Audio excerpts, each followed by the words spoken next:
What's up, guys? Mason Brock Henderson here. Daredevil Season 2, Episode 3. New York's finest. Yeah, another good episode. Just keep on putting out good episodes. This one though really did a good job of showing pretty much what I knew was going to be the ultimate dilemma, and I think this is actually taken directly from the comics. What happened in this episode? Because I watched something about Daredevil season 2, what's going to be involved, the Punisher, Elektra, all that stuff, what they could do from the comics, learning just about these characters in general, based on the comics.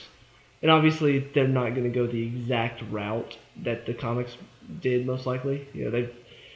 They have taken a lot from the comics, no doubt, in the movies and the TV shows, all that stuff. But they are taking their own liberties as well, and that's what I really like about Marvel, is that they base it off of the comics and still put in their own little style. But anyway, the one scene that I'm talking about in this one that I've heard talked about before is Punisher forcing Daredevil, shoot me or I'm gonna kill this guy. Either way, the death is gonna be on your head. It's gonna be your fault. That scene was very intense. Like at first, whenever he's beating the guy for information, it's kind of like, all right, I feel the intensity. He's like, when he gets to, I'm gonna count down 5. It's like, oh my gosh, no. Yeah, it was really intense. Shane from The Walking Dead is really pretty much the same character. No, it's kind of funny though, because one of the lines that he says in this one, I'm like, he sounds a lot like Rick. Like, I don't know, it's weird. He kind of took that character. Anyway, but yeah, it was a very good episode for that. Finally learning the dilemma that's going to be facing Daredevil as far as his encounters with Punisher. Now, whether or not he's going to come back in the next episode, I don't know. I feel like they took these first 3 episodes to introduce Punisher, get to the point where Daredevil and him have their first confrontation, and then have a talk about the morality of being a vigilante and, whether or not to kill, stuff like that. Now I feel like they're going to push on, maybe introduce Elektra in these next couple episodes. Because the one thing that this show did really well in the first season in particular, they did a very good job of building up the story in the first few episodes. So we're learning about Wilson Fisk, and even after he was introduced, I think in the 3rd episode, after he was introduced, we still didn't get to the main plot. We just got to know more about him. We learned more about what he's trying to do. We didn't actually get to the confrontation between Daredevil and the main bad guy until like the 7th episode, I think.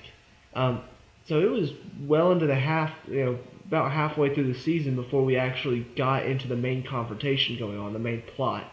So I feel like they may be doing the same thing this year, as far as we're introduced to the Punisher, now we may get introduced to Elektra, and then after that we'll get into kind of what this season's going to be about, what the main plot is going to be, and really start dealing with that a bit more.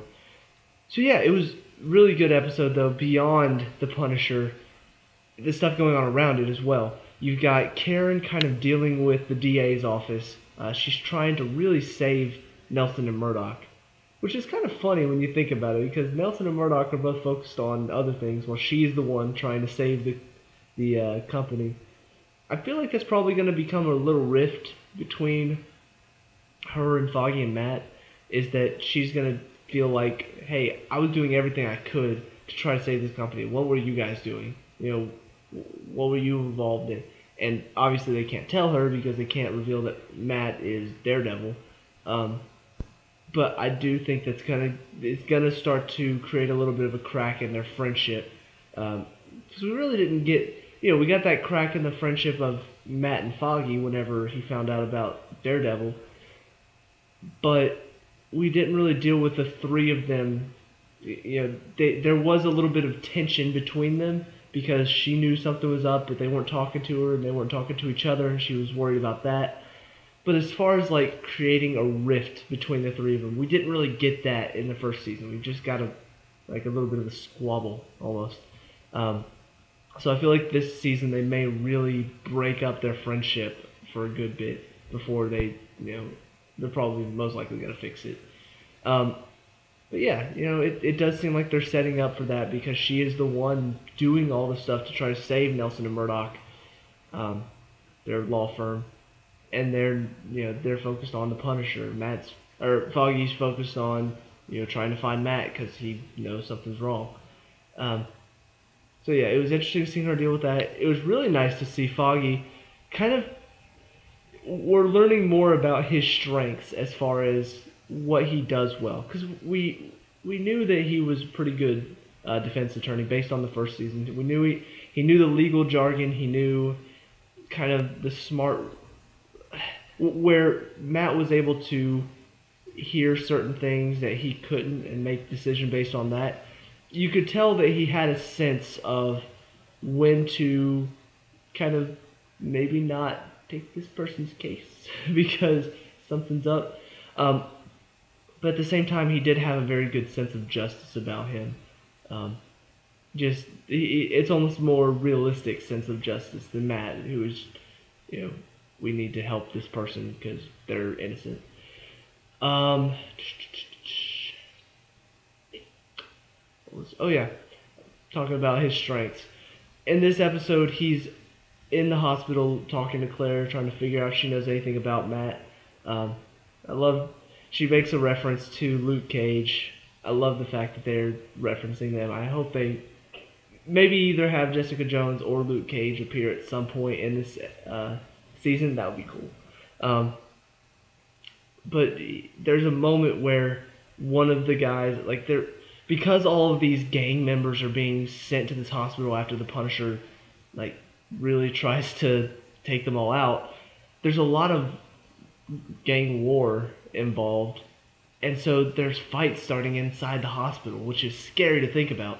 But one starts up where one guy sees another guy who he thinks killed a friend of his, and so he busts out of the hospital bed, which he handcuffed to, breaks off the thing, and they're about to fight, and Foggy just steps up and really talks them down, and really did a great job of really appealing to them and really saying the exactly right thing to get them to stop. It was a very nice moment for him and very good to see that he's not just, Foggy, the defense attorney who's Matt's friend. No, he actually can contribute. He knows these people. He knows how to talk to them.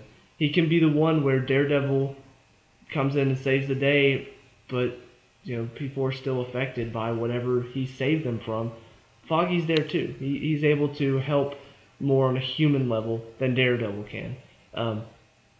Anyway, it was a nice moment to see. It was a good moment for him. And on top of that, it really does kind of show what's going on right now in New York as far as the gang wars and what Punisher's really done to these people after he attacked them. It's really caused them to be very on edge and very everybody's out to get me. I need to be on my toes. So yeah, this was another good episode, another one to progress the story. I will say it hasn't really done anything yet that really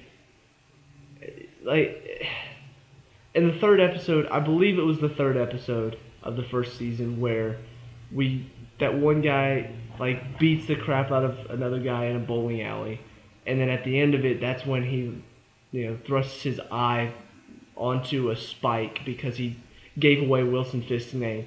At that point, I knew there was something about the season that was just gonna be oh my gosh, it gripped me when I saw that scene. I was like, holy crap, this guy carries that much power to make a guy kill himself just because he mentioned his name.